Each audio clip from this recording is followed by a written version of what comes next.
Hi, I'm Anne-Marie Kaysen, Risk Communications Specialist for the Kentucky Division of Water. I will be your instructor for this educational module titled Understanding Earthquake Risk.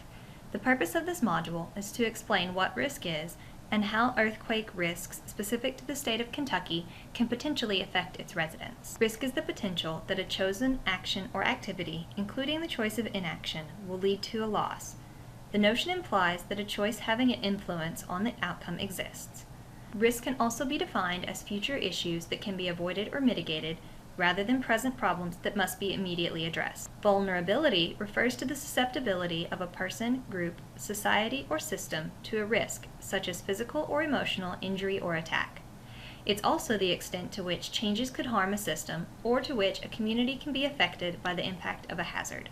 The risk assessment in the Kentucky State Enhanced Hazard Mitigation Plan includes an overview of the types of all natural hazards that affect the state.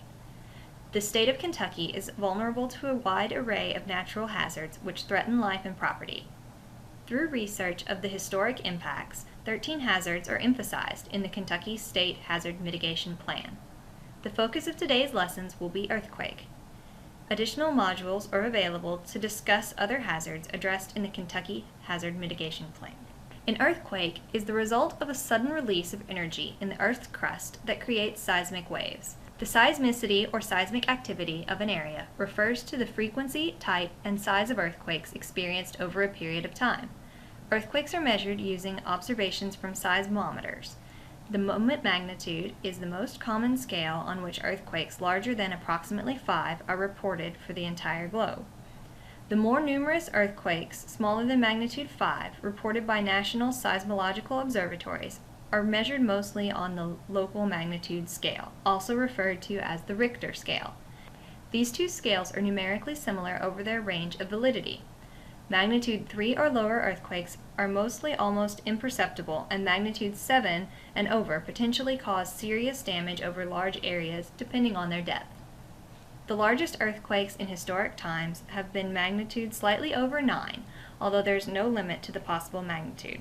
The most recent large earthquake of magnitude 9 or larger was the 9 magnitude earthquake in Japan in 2011. It was the largest Japanese earthquake since records began.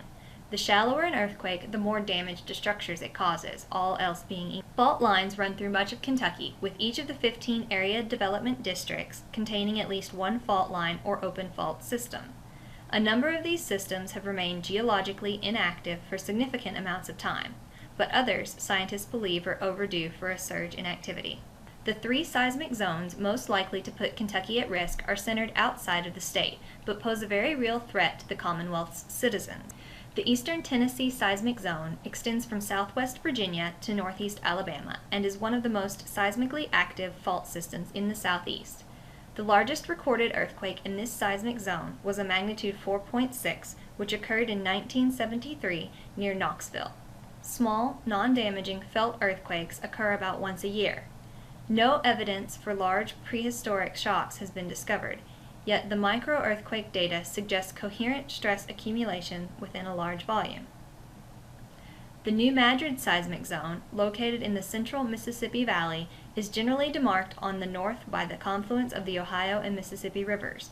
From this point in southern Illinois, the zone runs southwest through western Kentucky near Fulton, through eastern Missouri and western Tennessee, and terminates in northeastern Arkansas, crossing the Mississippi River 3 times.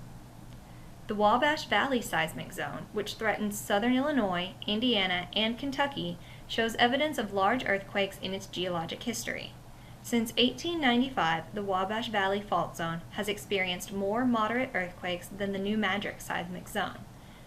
Earthquake ground shaking is amplified by lowland soils, and modern earthquakes of magnitude 5.5 to 6 in the Wabash Valley fault zone could cause substantial damage if they occur close to the populated river towns and cities along the Wabash River and tributaries. Earthquakes are a sudden release of energy in the Earth's crust.